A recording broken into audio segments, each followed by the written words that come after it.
Okay, before we start, I need to let everyone know on Instagram. Okay, guys, I'm live. So from Instagram, come to my YouTube. Sorry, I just need to let people know. Okay, anyways, we have one person. So I'm just gonna jump right into it. My eyebrow looks a little bit weird. I tried to tweeze it, but it didn't work out. So we are just going to ignore that. Anyways, I'm gonna get straight into this video. This is gonna be a really structured live stream, unlike most of my live streams that I just come here randomly talk about stuff. Um, and if you couldn't tell by the title, this is about female hypergamy and romantic relationships. So that's what it's going to be about. And I kind of wanted to do a live stream just because it's been like 2 months since my last live stream. And um, I was going to do a sit down video for this, but I figured that, because there's so many guys and mgtow people that watch my videos, I want it to be a little bit more of an interactive thing. And I didn't really want to sit down and edit this video, going to be honest. So I have my script out here. Um, so like I said, we're gonna talk about female, what's it called? Hypergamy. Is it good? Is it bad? What can we do about it? And yeah, like I said, I've been requested this topic so many times. If you go to my mgtow videos or even just some of my commentary videos, you'll see that people comment a lot about talk about divorce rates or talk about like child custody laws or talk about hypergamy. And so because I get requested this so much, I was like, you know what? I might as well just sit down and do a video on this. I was gonna do something else, but since everyone keeps talking about I should do this, I decided to do that. And I also want to put a disclaimer out there that what I'm about to say does not represent the view or opinions of all men or women. I say that for everything. So never think that I think all men think this and do this, and never think that I think all women think this or do this, because nothing is all this or all that. It's never the case because you are only one person, you don't know everything.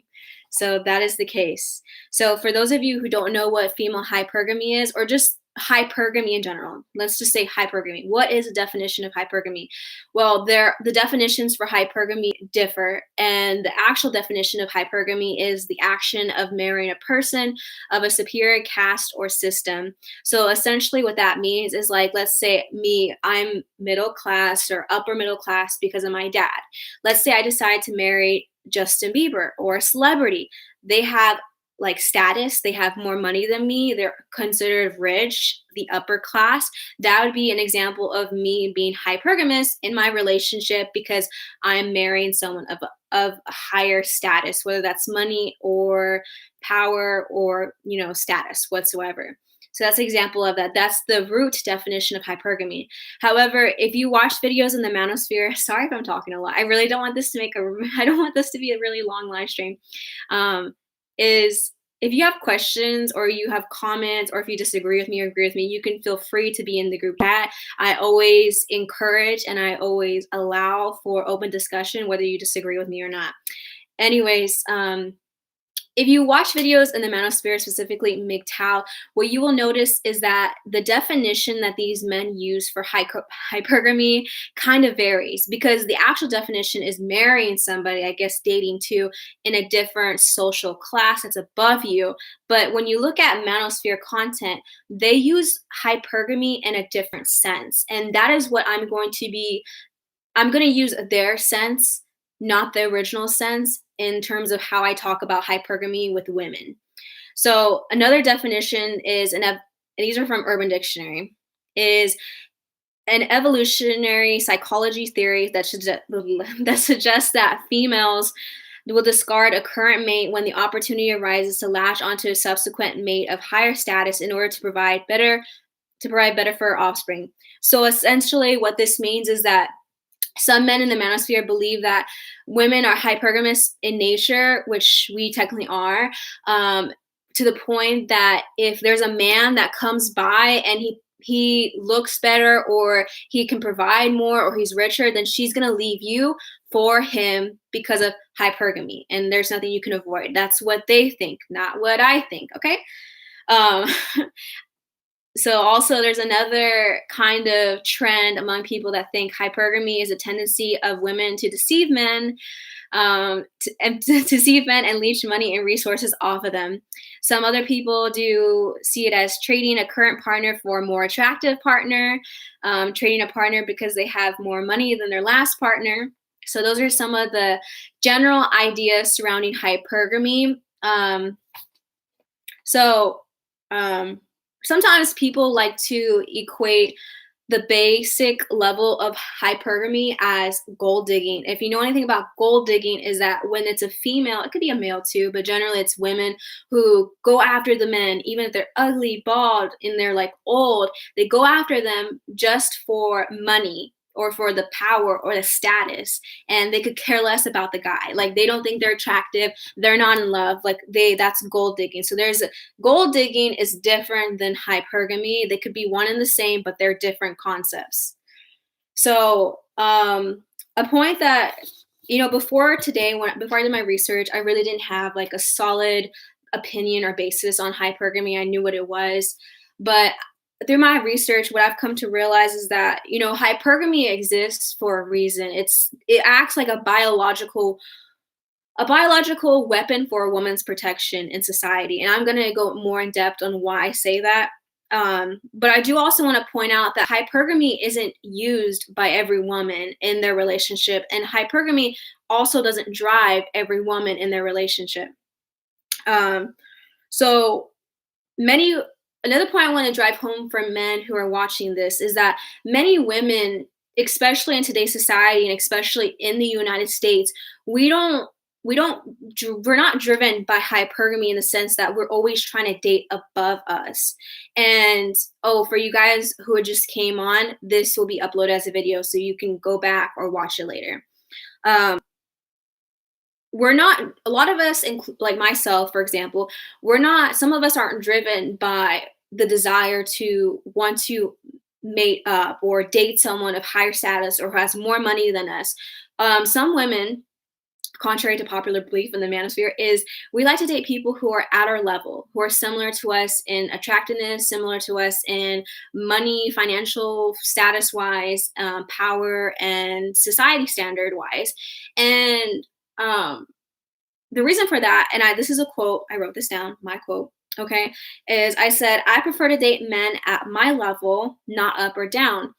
Dating down can leave you feeling unsatisfied, and dating up can leave you feeling insecure. And so, in my life, not to say that I've been in a relationship for like almost 4 years, y'all. So I haven't been single for a long time. I practically feel like I'm married. So I don't really think like this. And there's an issue where people these days feel like they're constantly shopping for someone better, and that's an issue in our society. Um, but if I was single, I generally don't really look for people who are way out of my league, so to speak, in terms of status or money. And there's women out there like that. So I don't like the rep that all women get in the manosphere that we are always after these people with money. Because, honey, do you really think that I want to date a man that's higher status than me and has more money than me, who's more likely to cheat on me because they know they have power? They know that I won't say anything because they got everything and they're going to use that power against me? No, I don't want that. So just so you know, some women out there want to date men on their same level. Okay. Also, I want to point out too is there are many women who date men who are below level in terms. I hate this whole terms because I feel like every person has intrinsic value in certain areas of their life, and we're not all made equally. Like not everyone's made in equally in terms of status or attractiveness or this and that, but we're all valuable. So I don't always agree with all of this, just so you know. What's it called? Yeah, so there's a lot of women that date down, contrary to popular belief, because men in the manosphere always like to think that women are only dating up, but that's not true. When I used to live with my mom, when I was poor and stuff with her, when she was a single mother, I was surrounded by a lot of people who also were in a similar condition who were poor. And you know what I noticed too? There's a lot of women there who are taking care of their husbands, who are taking care of their boyfriends, who are with deadbeat fathers, who are deadbeat, or who were cheaters. So there's a lot of low lives, and you think to yourself, like, wow, she could do so much better. Why is she with that dude? You know? So it definitely exists that women date down, even if they don't know it. And in that sense, a lot of the men in the manosphere only attribute hypergamy to women. But I'm going to go more into depth why hypergamy is not just a female thing. Because in that sense, when you have a high quality woman dating a deadbeat person that's a man, that in terms of that, like let's say I was rich and this guy that had no job, no education was dating me, college educated me with money. That's him being hypergamous towards me, not me being hypergamous to him, because obviously I'm at a higher level in life than he is. So yes, men can be hypergamous as well. Okay. Another thing too is that parents, society, and friends encourage hypergamy as well. So if you have a daughter, or if you were a daughter, you know that it's a lot harder for you to date than it is for your brothers or for other men or boys. And that's for a variety of reasons. Parents are way more protective of their daughters. They know their daughters can get pregnant, and that has a lot of repercussions on life.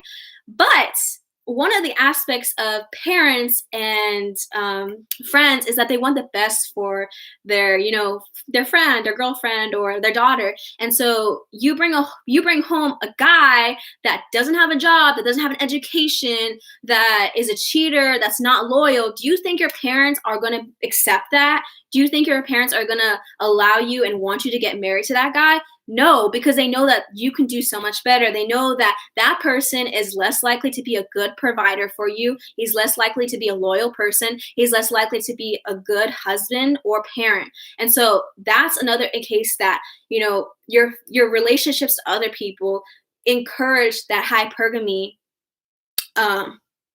in relationships, is because other people don't approve of who you're dating when they don't meet the standard, when they're not a good guy. Okay, so remember, when I'm talking about in terms of hypergamy, I'm not talking about the standard definition. I'm talking more of the manosphere, multiple definitions of hypergamy. Basically, what I'm saying is hypergamy is my definition right now for what I'm saying is women looking for the best male for their future family to provide for their family. Okay.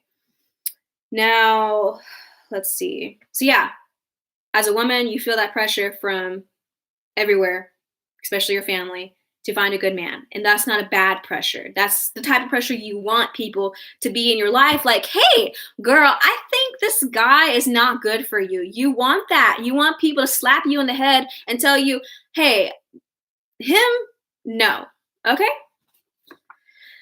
Now, another thing that I've been seeing a lot in videos is about hypergamy. There was one video in particular, and I think it was School of Attraction. He mentioned something about sexual preferences. So sexual preferences are something that's normal. Everyone has them. For me, what do I like? For me, I like tall guys, but also tallness is not a disqualification. I actually dated a guy, or I went on a date with a guy who was my height. So, and I'm 5'2", so I'm short. So it's not something like that's something that would be a sexual preference, or, I guess guys with blonde hair, that might be a preference. Doesn't mean that like I only like guys with blonde hair. Maybe that's something some people prefer blondes.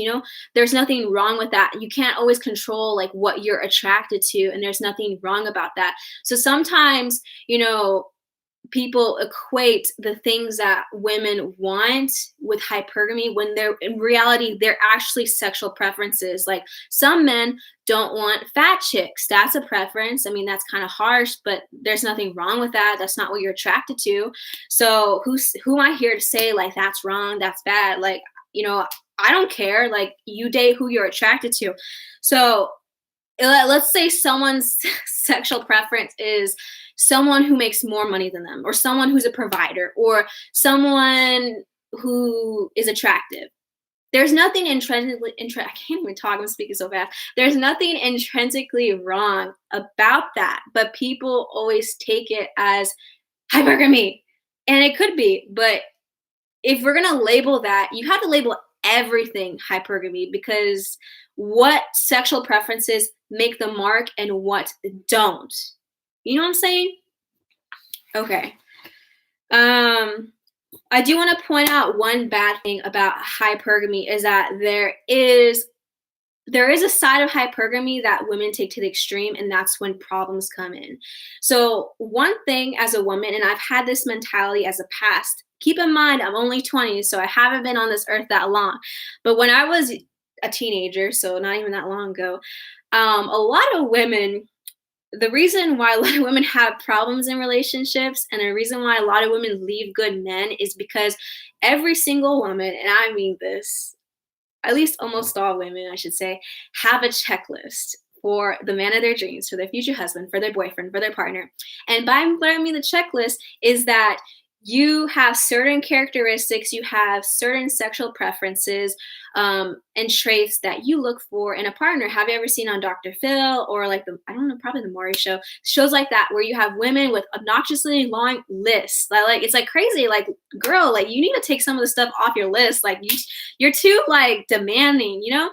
On the opposite side, there's some women that have no standards at all, and that's an issue. But anyways, because a lot of women have these lists, a lot of women feel like so disappointed when they're dating someone or they're marrying somebody and that person, that man doesn't meet every single item on the list. This happens. I'm telling you, I'm a woman and I have felt this way before and I don't anymore because I realize how stupid it is. But yeah, so women will leave a man because he doesn't meet maybe one, five, 10 things on her list. And she might think, well, if he was the man right for me, then he should meet all of the qualifications. And he doesn't. So maybe he's not the right man for me. Maybe I should keep looking and find Mr. Right. But the problem with that is that that mentality gets you nowhere. So you leave good men. And a lot of times when women leave these men, it's usually men that they love and that they respect and that they know care for them. But because that instinct, that hypergamy, that can manifest in that area, it causes women to be destructive in relationships like that and leaving good men. And that's why you have women who mgtow men talk about is like, oh, they're 35, 40, and they're on these like articles, podcasts, complaining about how they're lonely, how they ditched their really good man when they were 20 and they can't get him back anymore. That's where you run into that, is women thinking that they need to find a guy to meet all the items on their checklist. And if you're a woman listening to this, just understand no guy is going to meet 100%. And if he does, good for you. But no guy is going to be 100% meet your qualifications. And the thing is, a lot of women don't realize is that you leave one really good man for another, but those 4 or 5 things that last guy didn't meet, this next guy might meet, but he's missing 4 or 5 other different traits that you have on that list. So I will give it to you guys in the manosphere mgtow that is definitely something that happens, and it's something that I hope I can help other women realize and stop doing because it's so destructive. So yeah, that is a bad aspect of hypergamy. So Jordan Peterson in a video said that women engage in hypergamy because they tend to have infants, which leaves them dependent, making them want a man who will help them out, which means that women in that vulnerable state are not going to just randomly choose a man just because they're attractive or just because they're a man. They're going to be careful in that selection. So here's some more of my thoughts on that. So it's crazy to me that this comes up so much because I would think that people who are mgtow or in the manosphere would understand this more because they talk about this issue. But I guess since they're not women, they can't understand this fully. So I'm going to explain this to you from a female perspective.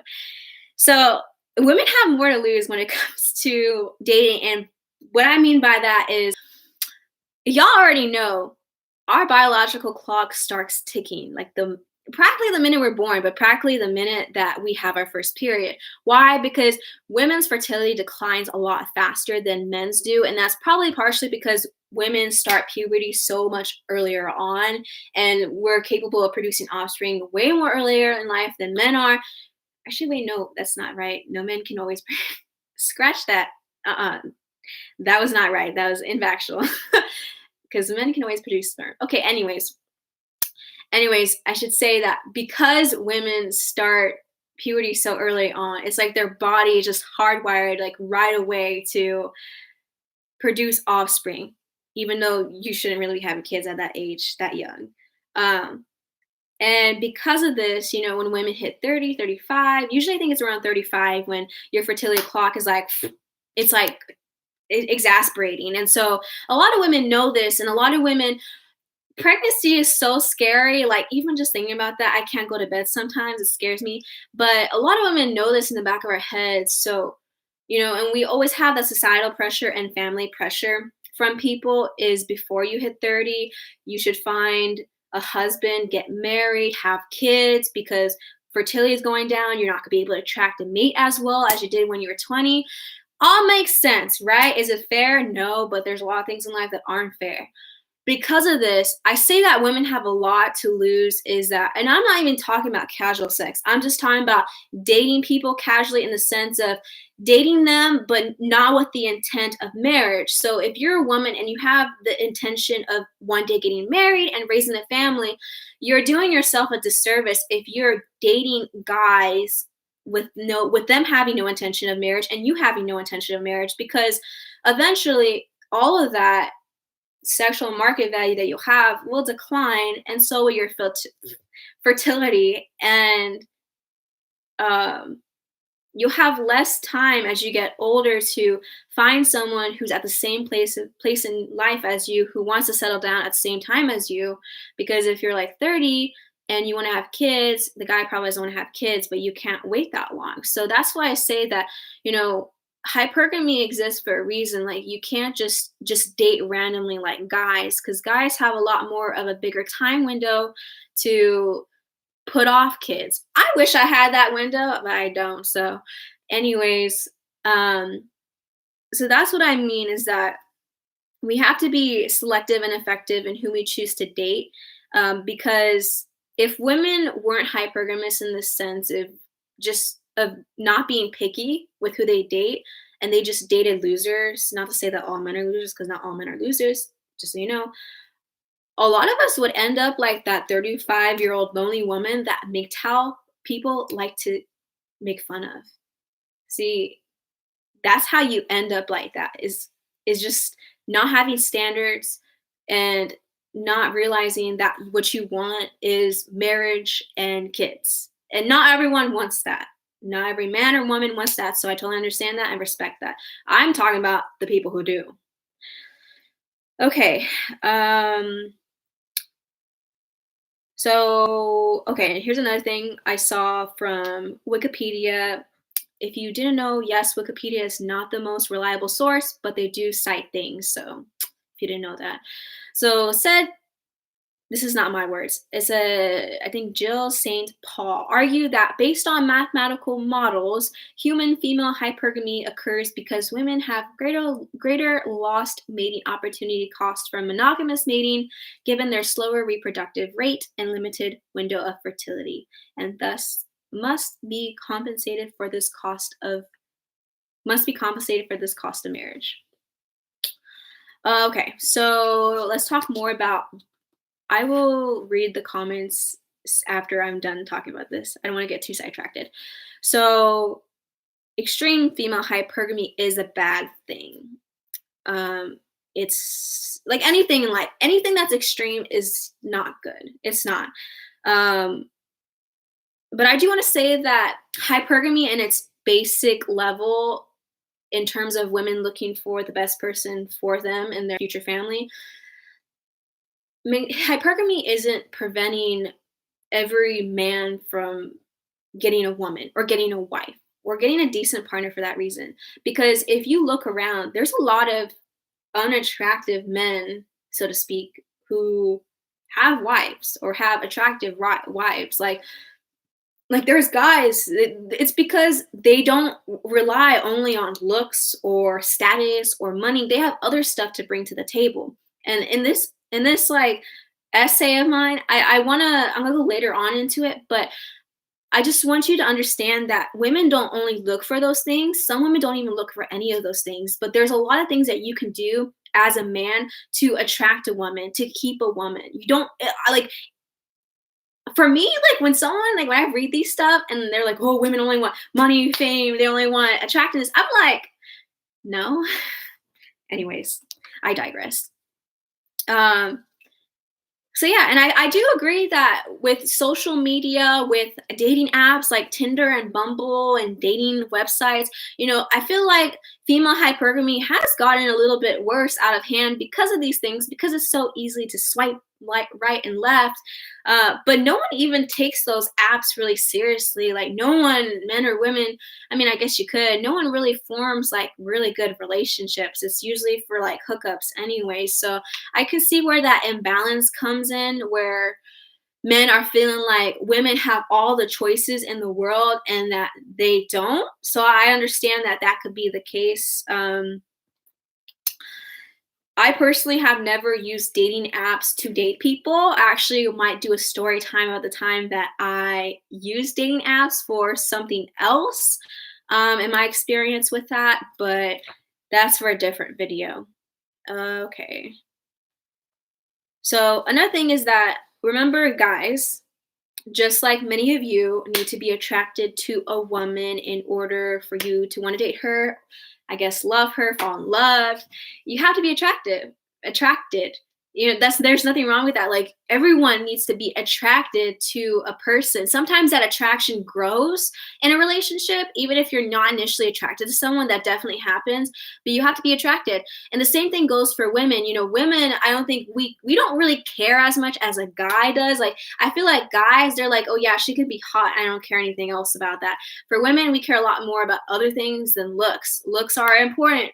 For women, we have to be attracted to you. That's goes saying it's superficial, but it's also not superficial because that's necessary for a relationship. I'm also talking really fast because I want the lighting to stay consistent and it's gonna quickly go down. Um, Another thing too on this whole hypergamy is that I feel like men think that just because they have money, looks, and popularity that they're just going to get women. And more times than not, yes, you're higher up in the dating pool. Just like a beautiful woman is higher up in the dating pool. It's unfair, life's unfair, yada yada. But just because you have those things doesn't mean that you're going to be successful in getting women. So when I was in high school, there was people that I thought were attractive and who admitted that they liked me or wanted to take me on a date. And even though they were nice guys, nice people, and attractive, I never took them up on those offers because I never saw myself in a long-term relationship with them. And for me, I'm waiting till marriage. I can't be a part of the hookup culture. So for me, dating someone short term is a waste of time, effort, money, whatever. And so there's some people like there's some women out there like me who think in terms of this is like, even if you have these things, even if you're a nice guy, if I don't see you being that long-term partner, then why am I going to waste my time as a youth, as a young woman dating you when I should be dating someone that I potentially will marry one day? I'm really not pro useless relationships. I mean, you can learn something from every relationship, but it's best to find less people. It's better to date less people. I feel like until before marriage, but the right people. Okay, next segment. Can men be hypergamous? Some people might disagree with me on this, but I'm gonna tell you my thoughts. So the YouTube channel School Attraction, which I mentioned earlier in this video, they said in a video that human nature wants the best it can get. This means that men and women are both hardwired to want the best for themselves. I added that last line. So let's think in terms of the Bible. Adam and Eve, Genesis. What did they do? They caused the downfall of all humankind, thanks to them. And why? Because Eve wanted to eat from the tree that they were not supposed to eat from. they had all these other trees, but they wanted that one because it was going to grant them knowledge and they can be like God. So humans have always wanted the best for themselves, regardless if you're a man or woman. Now, I'm not here to argue whether that's bad or wrong, because I think that we should all want the best for ourselves, for our family, for our kids, yada, yada, yada. Now, how you go about that determines whether you have good character or not. But that just goes to show you that hypergamy can manifest in so many different areas. And it's not just a female thing, although females might project hypergamy a lot more than men, or we might just notice it more among females. So that's just an example. Adam is the best example of humans always wanting what's best for them, or not even just what's best for them, what they think is the best, or what they think is the best for them. Okay, so another thing I want to point out is that there's so much talk about women dating up and men not dating down. There's like that pyramid, or, it's like the bottom women still try to date the middle of the men, and the bottom men have no luck whatsoever, which I do think is the case a lot of times. You have a lot of men, I think they're usually like incels and stuff, that they can't get anyone. And I feel for them, And then you have the top men dating down a little bit, and you have the top women still dating up. So it's like this triangle that's like not matching up, But I do want to point out that most of the time, rich people date other rich people. And most people marry other people with similar status.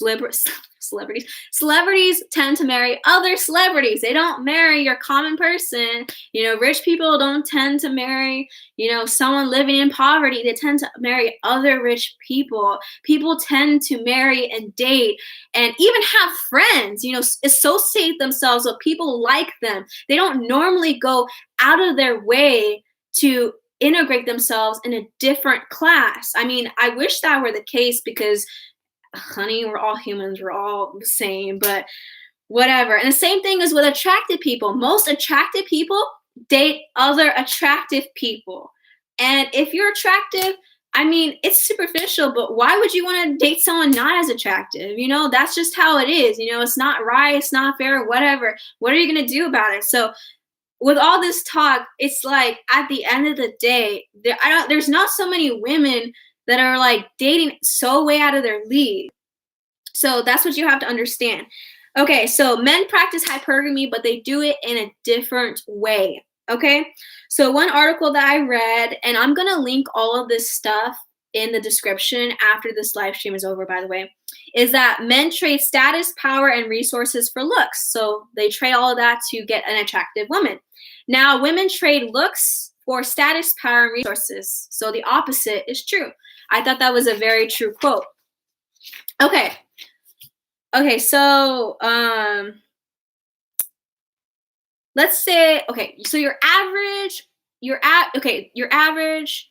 hot, you're unconventionally looking, or let's say societally ugly man still desires a hot woman, still wishes that he can get that 10 out of 10 woman, despite him not being in that same league. There's nothing wrong with that. Biology, nothing wrong with that. So if he was given the choice between an average, ugly, or hot-looking woman, who do you think he would choose?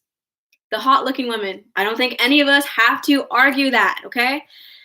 So this is an example of hypergamy, but for men. See, women, if they had the option between a broke man, a rich man, and a man that makes average income, who do you think she would choose? The rich man.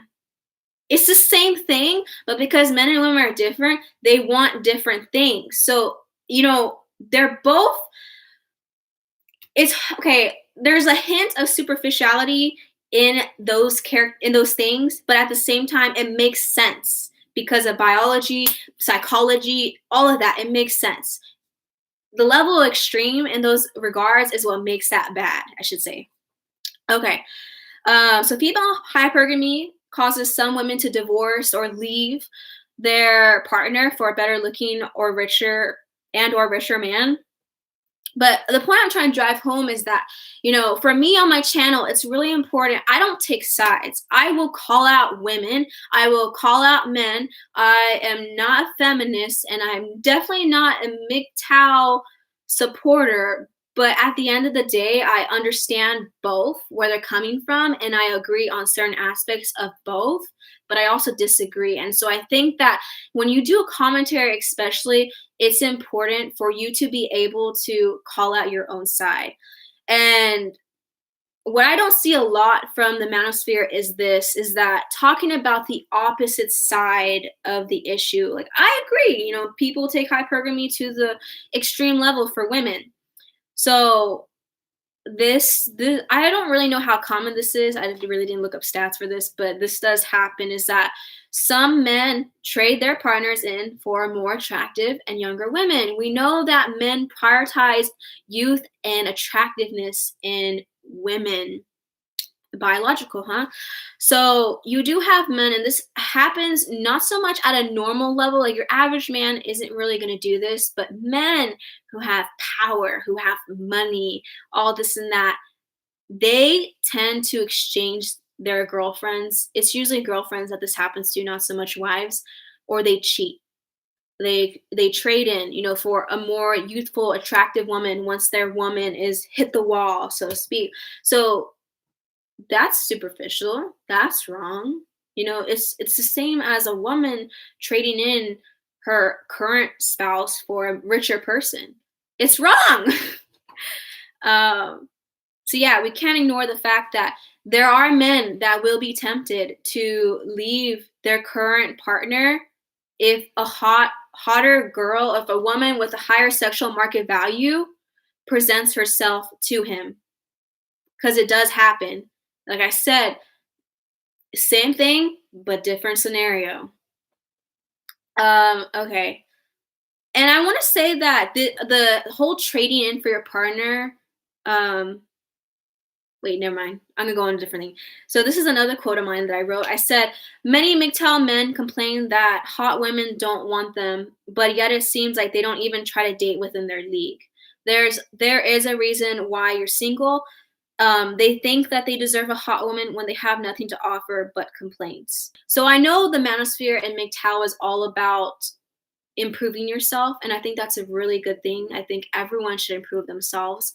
Um, but there's too many people in the manosphere who aren't actually improving themselves but complain all day. And the thing about complaining all day is that it gets you absolutely nowhere in life. And I do want to point out that this quote doesn't necessarily mean mgtow. I should have said incels. I feel like incels, because mgtow men are going their own way, they're not actively looking for women. I think incels who become mgtow have this mentality, and that's what I'm trying to break, is that the sense of entitlement and that you deserve. I'm not saying that you can't get a hot woman. I'm not saying that you shouldn't want that, but I'm just saying that there's such a level of entitlement, just like there's such a level of entitlement in so many women these days, that they think that they deserve an attractive man, that they deserve a hot, or I already said that, like a really rich man. Like, you don't deserve anything. Like, honestly, the only thing I can think of right now that any of us deserve is the right to our opinion, and I guess to safety and freedom of speech. Like, we really don't deserve anything, or we're not entitled to anything. So I do see that attitude a lot with incels, and especially incels that become mgtow, is that they complain about hot women not wanting them, but they absolutely have nothing to offer, not even a good personality. And you need to work on that. Just because you can't get women now does not mean that you can never get women. That's the thing. Okay. Now we are going to go into manosphere hypocrisy regarding the subject of female hypergamy. Like I said about the deserving hot women. So I wrote, you deserve a hot woman, but you are ugly. And I obviously don't mean all these guys are ugly. They probably are somewhat decent and attractive, but they just don't know what to do in approaching women. So I just think it's hypocritical when you think you deserve someone out of your league in any category. And yes, it's superficial, but also at the same time, you're being superficial in the regards that you can't date within your league, or that you must have better, and that what you have now or at your league is not good enough for you. So what's wrong with average looking women? What's wrong with a woman in your league? I guess she's not good enough for you, which is the same thing women are struggling with when it comes to if their man is rich enough or tall enough or this and that. It's hypergamy. So I feel like hypergamy needs to be checked, whether it's men or women doing it. It's not everything is bad about it, but it has to be checked, or else it's going to cause you some serious issues in life. MGTOW men don't want women who are single mothers, age 30 and above, who are fat, in debt, who are sluts, unattractive, or masculine. Why? Because they view these women to have a low sexual market value, low class, and average. I'm not going to sit here and argue whether that's true or whether I agree with that or not. These are preferences. There's nothing wrong with having preferences. You want someone who doesn't have kids? Okay, that's your preference. Nothing wrong with that. You want someone who is not old? Okay, that's your preference. You want someone who's in shape? There's nothing wrong with that. That's their preference. So yeah,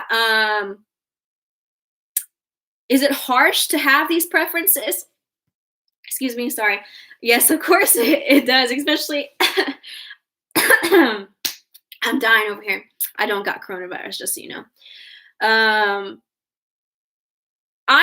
don't actually fit any of these categories, but if I did, I would probably be pretty butthurt about that. I'd probably feel really insecure.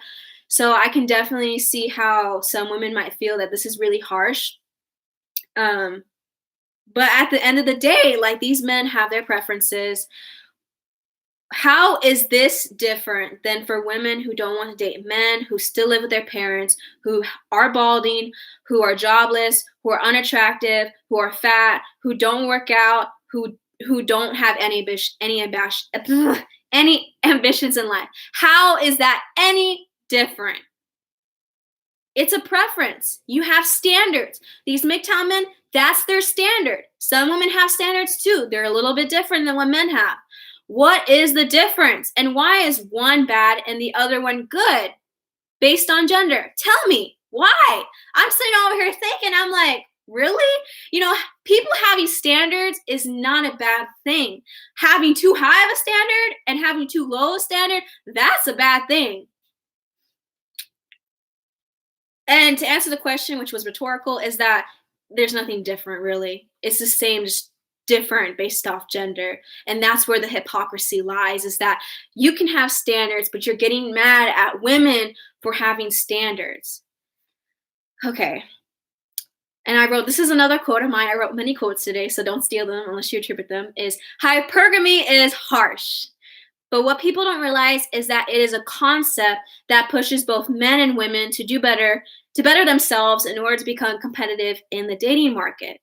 So I'm going to explain a little bit more about that. Is you see that men want women who are young and attractive, who are fit, who don't have kids.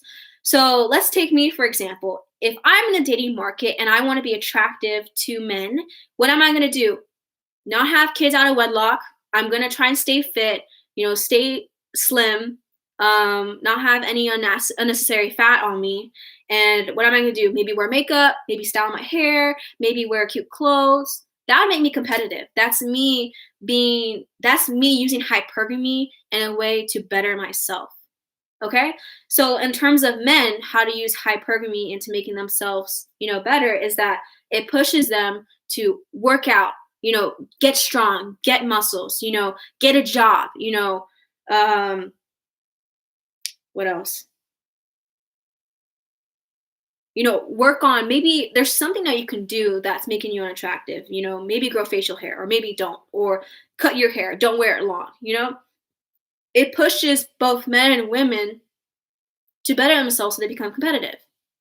And that's what I think people have to realize, is that, yeah, it's harsh. We live in a superficial world. We live in a superficial dating world. But you gotta do what you gotta do to survive, Okay, so I don't know if you guys can see this, but when I was researching this, I watched this one video, and it's a Black woman who is married to her high school sweetheart, and she was talking about feminine women and hypergamy. And I agreed with a lot of what she said in the video. I thought she was spot on. And I looked at the comment section, and I saw this comment, and I screenshotted it. So I don't know if you can see it, but You probably can't. But anyways, I will read you what it says. And I thought this was the perfect example of the hypocrisy, and that I don't even think men are realizing, the men that talk about this are realizing that they're saying it like this either. I don't really think it translates in their brain. So this one person commented, 8 out of 10 black women are baby mamas. And the reason why I said black women is because it's a black woman who is speaking. How are y'all worth this again? And he meant that in terms of how are y'all worth a high quality man when most of y'all are baby mamas. We know the issue with deadbeat fathers and single mothers in the black community. And then he also said, stop being hypergamous to felons and S word. He's basically saying that black women are, attracted or go after these, what's it called? Class prisoner type people. So I replied, I hope you realize that what she's saying is spot on. If more black women were hypergamous, then they wouldn't be baby mamas. Because if you're hypergamous, you're choosing a partner that is the best for you and your family. And being a baby mama is the exact opposite of that. So y'all are going to get mad at women for wanting the best for themselves, yet you're going to degrade when they aren't hypergamous. And I said, WTH. What the hell? And that just goes to show you that's like the biggest hypocrisy I see with this topic is that you can't have both sides. You're going to say that women, you're going to complain about, let me go back to my notes. So mgtow men complain about female hypergamy, but at the same time, they make fun of women who are single mothers because of deadbeat fathers who refuse to provide. They make fun of women who are in long-term relationships with with men who cheat on them, who leave them, or this and that. They blame those women because they feel like you should have been smarter at finding a better man. You shouldn't have slept with all those men. You should have picked better. It's your fault. And at the end of the day, yeah, it is her fault. She probably should have picked better. But then you guys think hypergamy is a bad thing, but you talk about how women are hypergamous because they want to make sure that they're taken care of. They want to make sure their kids are taken care of. And the whole drive for hypergamy is to make sure that you're not with a deadbeat husband, that you're not with a deadbeat father who won't be there for their kids or for you, and that you have to provide all on your own, or that you're pregnant and you're alone, this and that. I don't understand that. And you put the blame on women and you're like, oh, well, you should have chose a better man. But then you go back on this hypergamy stuff. That is hypocrisy. And I do want to point out, women, feminism can be hypocritical as well. And you're free to leave whatever you think that is and ask me to do a topic on that. And I would greatly do that. I'm not here to just be pro-female. I'm here to be pro-human. Because I really want to help you guys. And for me, like, I can't cry. For me, I just get so like passionate about this because being a female, and also, women are a lot better when it comes to being intuitive, and we're a lot psychologically stronger when it comes to knowing these things than men are. Men are physically stronger, women more psychologically. I want the best for men and women. And I'm a strong supporter that men and women need each other. And so that's why I have so much disdain for people in the feminism and mgtow and manosphere community who try so hard to separate the genders. And I really don't like all of the lies and the over exaggerations from both sides. And I'm trying to be the middle ground person here. And that's all I'm trying to do. Call me a chameleon or whatever, but anyways. So the question I have is, why is it wrong that a woman is looking for a better mate to ensure that her future family is taken care of?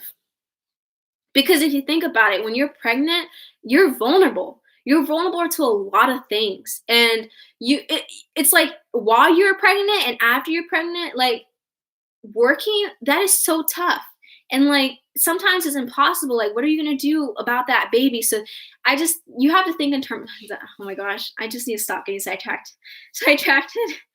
Okay. Another thing that I want to point out that in the mgtow spheres I noticed a lot is that, a lot of men prefer the 1950s, woman. She's a housewife, she cooks, cleans, she has kids. I need to stop these messages. Um, she has sex with her man, she looks good, whatever. Nothing wrong with that, I mean, honestly, that's actually an ideal life for many women because it's a lot stressful to have a career and have a family. But anyways, a lot of these men want that. They they say they don't care about a woman having education. They don't say, or they say that they don't care if a woman works or whatever. They just want her to be able to the cooking, cleaning, having kids, and sex. That's all. And they would prefer if a woman didn't have all those things that feminism has brought for women. Okay, whatever. Um, but then you're going to complain about how women use men for resources or leech, quote unquote, leech off of men for resources, and they use men as providers to take care of them. But if you don't expect women and if you don't want women to work and you just want them to be stay at home housewives, how are they supposed to provide for themselves? Like, you have to have either one or the other. So you have men wanting housewives, but you also have men complaining about how women use men for resources and think of men as providers. If you don't want your woman working, then you have to provide for her. There's no other way she can provide for herself. And I see a lot that men say that women cannot conditionally love men, like men can conditionally love women. I think that's not true. There are definitely a lot of bad examples of women conditionally loving men, but I'm just here to tell you that, it's dependent upon the person, whether they're going to love you or not. So it's not a gender thing. Um, there are women that leave you when you can't provide resources anymore, but just like I said, there are men out there who leave their wife when they can't be attractive anymore. And so eventually those type of things don't always last forever. You're not going to be rich forever, you're not going to be attractive forever. So it goes both ways, honey. um let's see what else. Okay, so I'm not going to list everything because I don't represent all women, and I didn't want to make this list so long, but I wanted to put some things that women look for in a partner. We obviously already stated rich, attractiveness, and well educated. But some other things that aren't so materialistic that women look for in a man is loyalty, leadership, sense of humor. Sense of humor is really good. If you are funny, you can probably get women because women love a man who can make them laugh. Passion and ambition is really important. That's why if you are the type of person who plays video games all day, doesn't have anything else going for you, you're not going to school, you work at McDonald's, you have nowhere where your life is going to go, that your lifestyle and your life decisions is probably one of the reasons why you're deterring women so much from your life, because women sense when someone doesn't have ambition, when they're not passionate about stuff. And when you have someone that is not ambitious, when you have someone that is not passionate about anything but something really stupid and like something like video games, like, don't get me wrong, if you like video games, nothing wrong with that. But if that's your only passion in life and you're not making a career out of it, then you're going to make women not interested in you, because we're going to think, okay, he's lazy, he has nothing going on for him. This is probably going to translate into other areas of his life. He's probably not going to be that great of a boyfriend. He's probably not going to be that great of a husband or a father. Like, I'm probably going to be the one stuck doing all the chores. I'm probably going to be the sole provider for the house. I'm going to be picking up after him, this and that. And what woman in their right mind wants that? So I personally would not date someone who doesn't have any ambitions or passions in life, because it's a red flag.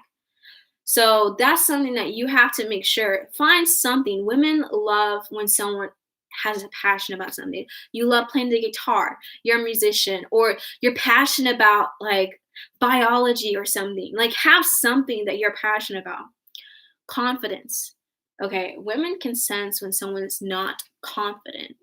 So, and I feel like when men, confidence is important for both male and female, but I feel like when men don't have confidence, it translates into weakness. Translates into unmanliness, is that a word? Someone who's not manly. And as you know, women want men who are strong, who are protectors and providers. Like I said, not all women are like this, but neurologically and psychologically, that's what women want. So when you're not confident, we can tell. Men fail to realize that women can read people so well. Like I remember there was this one time where my boyfriend's a part of like search and rescue. He wants to be a firefighter, maybe in the military, stuff like that. So him and a few of his buddies, after their search and rescue group, we went to In and Out. It was me and two other girls. One of the other girls is dating one of my boyfriend's friends. And we were at this table at In and Out. And there was these two girls across from us at a different table. And I instantly sensed that the girls were trying to like flirt or hit on the guys, like our men. Like I knew it. I sensed it. I didn't have to look the other way. They were being so obnoxious about the way they're acting to try and get attention. I just knew because I'm a woman, I'm intuitive, and I'm really good with psychology, and I can just read people without even really knowing them. And so I knew, and I didn't even say anything to anyone at the table about it, but I just knew. And I felt super uncomfortable because it's like, if someone's trying to get at your people, your man, it makes you uncomfortable. I don't do anything because I'm like, whatever, I trust my man. And the girl who also has a boyfriend at this table, she was like, she told me, she was like, did you see how they were like acting? I forgot exactly what she said, but she was like, yeah, like they keep looking over at the guys. They keep like trying to get their attention and stuff. And she was saying basically the same stuff that I was saying, is that these girls were trying to get our guys' attention, and they were trying to flirt, and I could tell, and I wasn't the only one to be able to tell. The other women at the table could tell, and I did not even say a single thing. So that's what you have to understand, men, is that we are very intuitive, so we can see right through you. That might kind of sound scary, but just so you know, that's our secret power. So yeah, build up your confidence. Confidence is really hard. Like I have trouble. I know it's hard. I sympathize. Like if you are expected to come up to women and face rejection, like that's hard. I totally understand that. As someone who has faced rejection, not really, well, actually I have faced rejection from guys early in my life, sadness, but as someone who's faced rejection in a lot of areas of life, what you learn from it is you become better. Rejection shouldn't be something that stops you in life. It should be something that fuels you to become better. If you never face rejection, you can never get stronger in life. That's the thing, is that people who are always just so great at everything in life, they never grow unless they actively choose to, because they rely on their talent. They rely on the fact that they have not failed yet.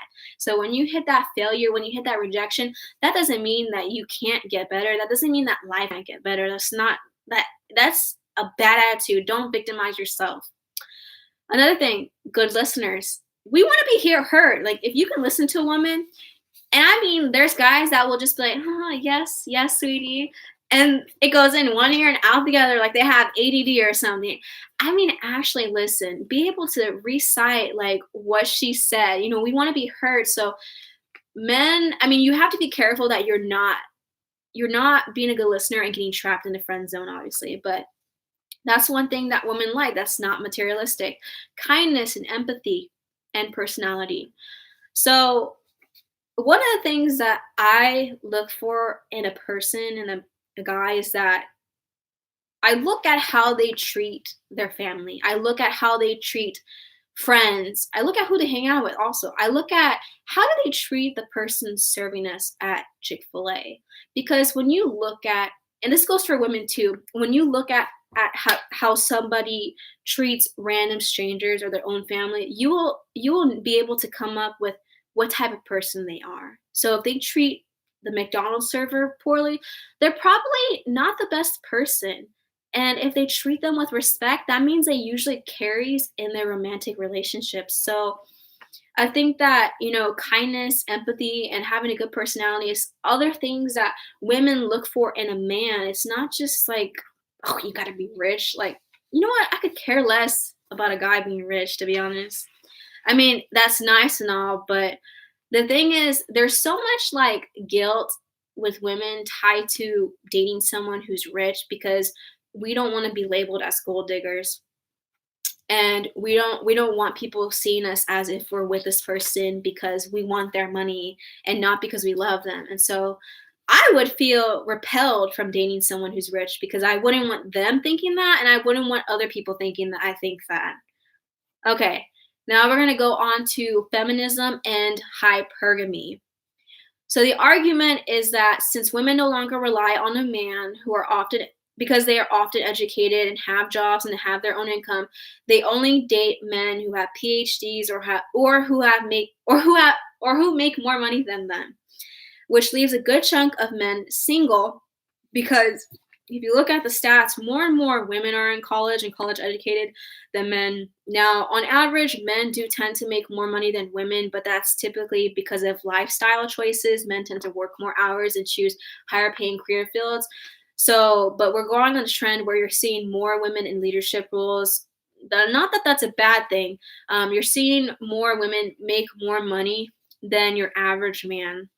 So, because hypergamy, the basis of it is that women are dating up and not dating down, this causes a dilemma in the dating market where women can't find men who they can date or marry because they're at the top. They become that top quality person and they don't want to date the men below them, even if those men are quality men. So, that obviously causes some bad things. So also, if you watch a lot of manosphere content, this dilemma also leaves a lot of women single and unhappy in their middle age because they're constantly looking for Mr. Right. They're constantly looking for someone who is more educated, who has more money, who is more attractive, but they've hit the limit of where they have it all, but they don't have the guy, and there is no guy to satisfy that desire. Um, so I think for this is obviously a concern. This obviously really happens a lot, and it is a consequence of feminism and hypergamy. There's nothing wrong with the woman working. I mean, I could talk about that in a different video, but I think generally that the women in this, I think for men who are watching this, I think generally the women who are in this dilemma usually settle. So they're not actually dating up because dating up is dating the CEO of, I don't know, Walmart or something, or dating Justin Bieber. And they're not going to get that. Like, those people aren't going to date your woman who has a PhD in psychology. Like, that's not going to happen. So I think that in this situation, you shouldn't really be jealous as a man because I think both parties lose. I think the woman loses and the men lose too because they're probably settling or that they end up lonely. So there's nothing really to be jealous about in that regard. Um, Another argument for this is that since women no longer need to be provided for, there is less of incentive for women to search for a mate on the basis of resources and him being provider. So basically what this means is that because women work now because of feminism, women aren't looking to date.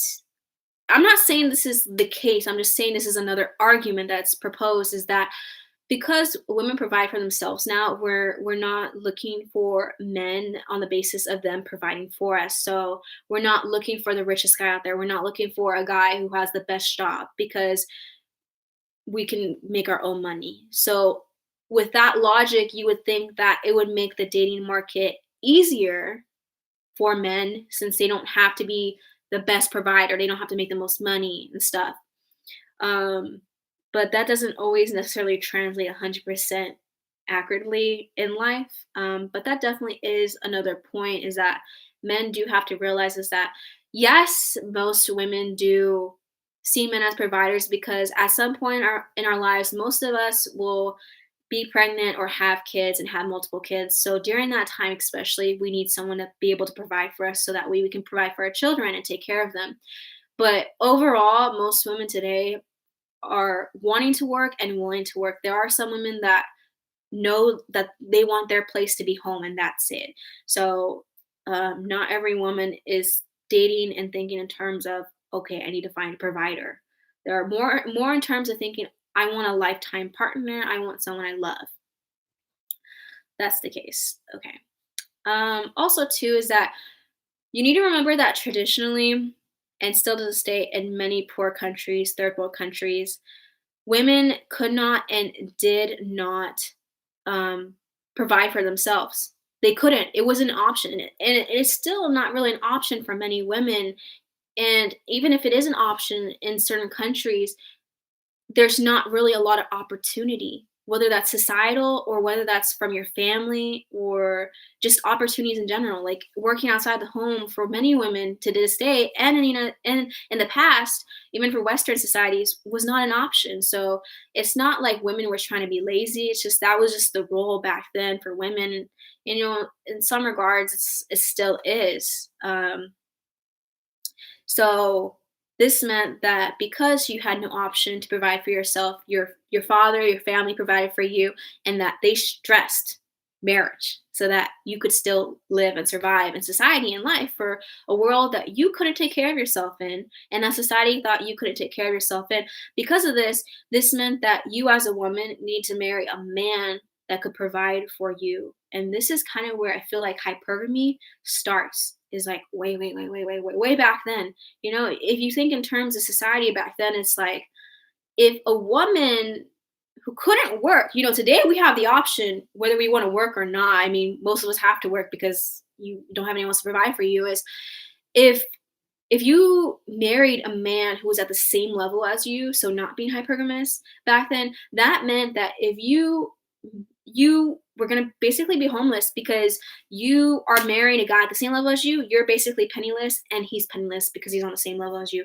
Does that work out? No. So that's why you have women marrying men who have more money than them, who have jobs, who are higher status. That is why. Because it doesn't work out back then if you married a man at your level. I mean, good luck. Um, So, another thing is that according to Wikipedia, social learning theorists say that women value men with higher earning capacity because women's own ability to earn is constrained by their disadvantaged status in a male dominant society, which is basically what I was saying. So, one article that I read said that one of the reasons we're seeing a huge 50% plus divorce rate in the Western world is because of female hypergamy. It's always been there, but feminism made it more acceptable to sleep around and divorce their husbands. So, that's not my quote, that's from an article. This is an issue. If you do look at the stats, I didn't pull any, but I know that a lot of, especially college educated women, are like, I think one of the number one parties that initiate the most divorces. So you do have women initiating more divorces now than ever before. This didn't used to always be the case. Men definitely had a lot more control in society, of politics, of relationships, yada, yada, yada. There's a point in time where, like, and this still happens. There are still child brides. There are still women being forced to get married to someone that they don't want to. And it still happens. So women definitely did not have a lot of control over that. But anyways, um, I do think that this is bad. I think we need to acknowledge that when it comes to women constantly divorcing their partners because they feel like they need better. But I have to say both parties need to do better, because I'm not here to judge why everyone gets divorced. I am a child of divorced parents. I have experienced two divorces from parents. So, and I know people who have divorced parents, and I know divorce stories, and no one is ever all wrong and no one is ever all right in a divorce. Everyone in a divorce has their own fault in it, and that's what you have to realize. So I'm not really going to go too much in depth of like who I think is right or wrong, because I don't know their stories. But I think that hypergamy can be a driving force in the amount of increase of divorces because of women not liking their men, in in terms of like, oh, he's an alcoholic, like, And alcoholics, I'm gonna be honest, they're not the best partners. Just gonna be honest. Not that they can't be good people, but alcoholism and anything that you're addicted to makes you not a great person, not a great partner, sorry. Okay. Also, the other thing too is on the divorce thing is that yes, women might be initiating more divorces now, and men are not initiating as much divorces because of legal repercussions, because they stand to lose more getting divorced than being in a marriage to a bad person. Okay, so to summarize some of the stuff, there is a lot of stuff in the oh my gosh, it's so long. I didn't. Okay, I'm so glad I did this live stream and did not sit down and edit this video. So a lot of things is that I see that because men think women are so hypergamous that it makes them cheat. I'm here to say at the end of the day, a person cheats because they're a cheater. You know, cheating is not what's it called tied to one gender. It's not tied to hypergamy. Hypergamy does not cause someone to cheat. A person with bad character is what causes them to cheat. A person that didn't learn, didn't grow up knowing how to respect themselves and other people cheats. Okay. So that's what you need to get in your hand is that okay, a lot of these people say female nature, like females, like women are like bound to cheat or whatever. No, I've never cheated on anybody. I've never been cheated on either. You know, I would not want to do that and I choose not to because I was raised that that's a bad thing. So just because I'm a woman doesn't and just because women might have hypergamous tendencies does not mean that that automatically makes women cheat. And yes, there's a lot of women out there that do cheat, but there's a lot of men out there who also cheat. So it's not just a one way street, it's two ways, honey. Okay. Um,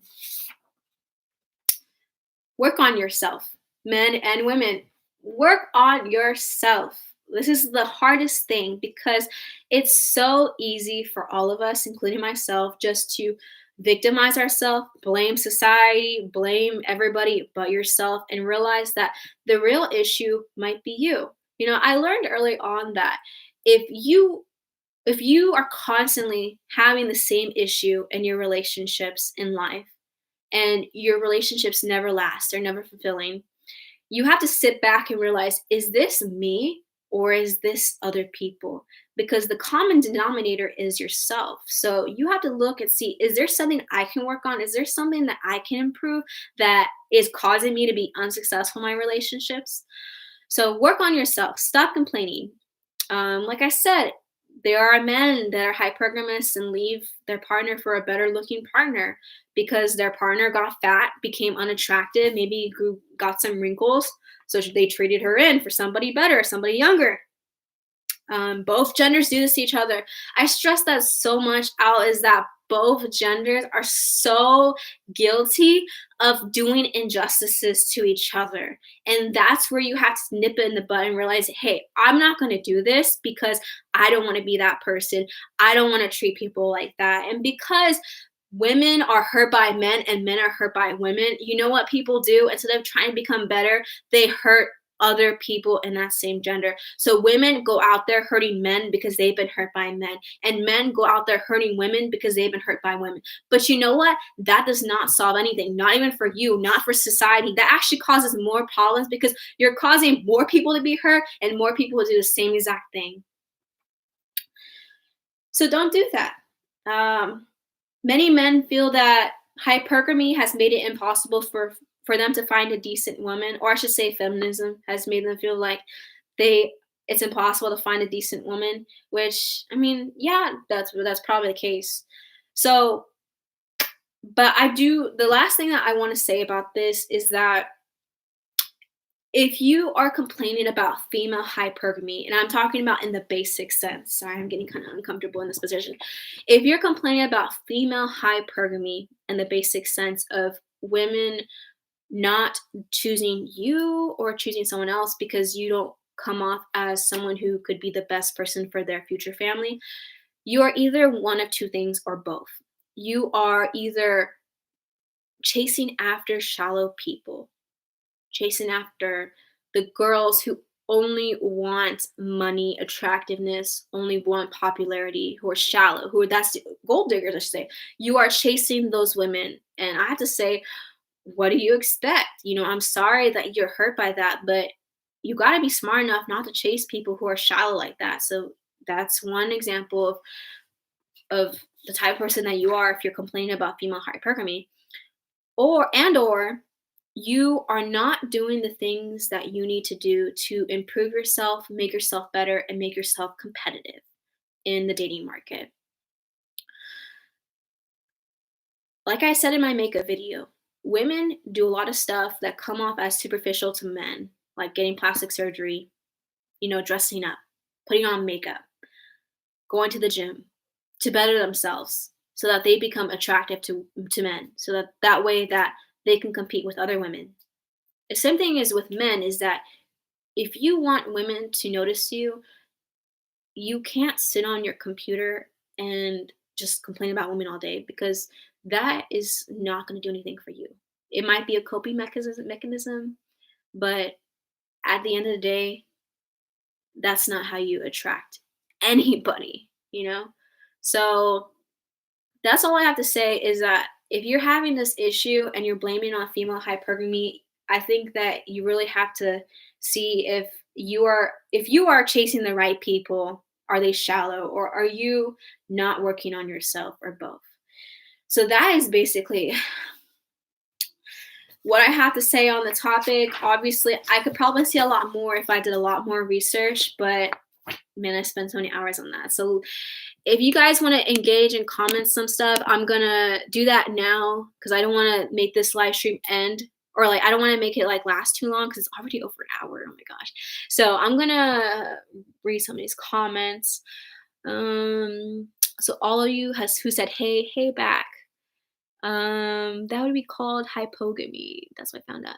Yeah, I actually saw that, but I didn't touch up upon that because when I was like looking it up, I didn't really find that much about it. But yeah, you're right on that. DV. I feel like this is one of the 100 reasons why relationships fail. Are you referring to hypergamy is the reason why relationships fail? Because yes, in the extreme way of women thinking that they deserve better. Yes, I can see that. All females are hypergamous. It's natural selection. Yeah, that's spot on. Women prefer the 666. So it's 6 feet, six figures, and then 6-inch genitalia. Mm, yeah, but I feel like it's not like a definite. I don't know. That just depends on the person. I'll just leave it at that. Okay, and soon their emotions will take over them. They also depend on responsibility, trust. Someone said you're right about this. Sometimes women get hurt by the bad boys. Yeah, of course. I really don't like when women date bad boys because it's like when guys date shallow women. It's like, what'd you expect? Okay, just to okay, so what do you mean by the ones who have disabilities? Okay, I watch a lot of channels where it talks about people who have abnormalities or disabilities, and I've seen couples, like really attractive women, dating men who are disabled. So is it harder to date as a disabled person? Yes. But I feel like it would be even harder for a woman who's disabled or who's not conventionally pretty to date than it is for a disabled man. So, okay. Yes, fat people need love too. Um, Definitely. Like, I'm not fat, but I'm gonna be honest. I have a fitness journey video coming out in the next couple of months, and growing up, I was that fat kid, and I have had issues with like gaining weight and stuff. But yeah, fat people need love too, for sure. Okay, celibates Scorpion, going her own way, said, "Right on, Joy. The more money they have, the more women will chase them, and more likely he will cheat. Beware of makes who want to make too much money. That's a red flag." Yep. So why is it hard to trust one in a relationship? See, the thing about trusting in a relationship is that in some ways trust is earned, but the way you go about things in life is how people trust you or not. So if I tell you that I'm going to show up at 5 o'clock and I show up at 6 and I do that several times, are you going to trust me that I'm going to show up at 6 o'clock after I didn't show up for 10 times at that time? You're not going to trust me. So, you can lose trust and you can earn trust. So I think mutual respect in a relationship is one of the foundations to having trust in a relationship. Okay. Soft Southern Night said, mgtow know what hypergamy is. We don't care. You obviously don't know. Okay. Here's the thing. I watch perspectives from people who agree with me and disagree with me, and people who have life experiences that I will never experience because I don't know what it's like to live life in other people's shoes or other people's perspectives. So the reason why I talk about mgtow is because they them like feminists both tend to have this one set mindset, like what I think is right, what I feel is right. And it's not always true. So I have to disagree with you on that, is that you might know the definition of hypergamy, but you really don't, because there's so many inconsistencies and there's so much hypocrisy in the mgtow sphere, the manosphere, regarding hypergamy that I don't really think you know that much about it. He also said nothing wrong with getting a lady getting a better man. Yeah, and there's nothing wrong with a man getting a better woman. I'm not saying you have to date someone that's like low class. Like, that's not what I'm saying. Um Joanna, I'm in a live stream. Get out. Oh my god. Get How out. many people are on it? Oh my gosh, get out. How many people are on Get it? out. I can't edit this out. I'm just trying to dry. Oh my gosh, that was my sister. To dry my hands. Okay, anyways, see, this is why I feel like LGBTQ plus relationships happen of hypergamy. I don't know if this theory I made up. I don't know if you're saying that hypergamy causes people to be in LGBTQ relationships or that it happens in relationships. I don't know. I feel like because men and women are like increasingly getting polarized and divided, I feel like that's contributing to people going more into same-sex marriage or same-sex relationships because they can't stand the other gender. That's just a theory, I guess. Okay. MGTOW don't have standards for women because they don't date. Yeah. But when you talk about women, like I said, make sure she's under 30, make sure she doesn't have any kids, make sure she's a virgin. Those are standards. Facts. That's all Louis says. Okay, so those are like all the comments. If you don't have anything else to say, I definitely don't. I already spoke enough. And I want to thank everyone for listening to this live stream. You're free to comment on this video once it's ended as well. Any other topics that you have for this channel. So yeah. Bye, guys.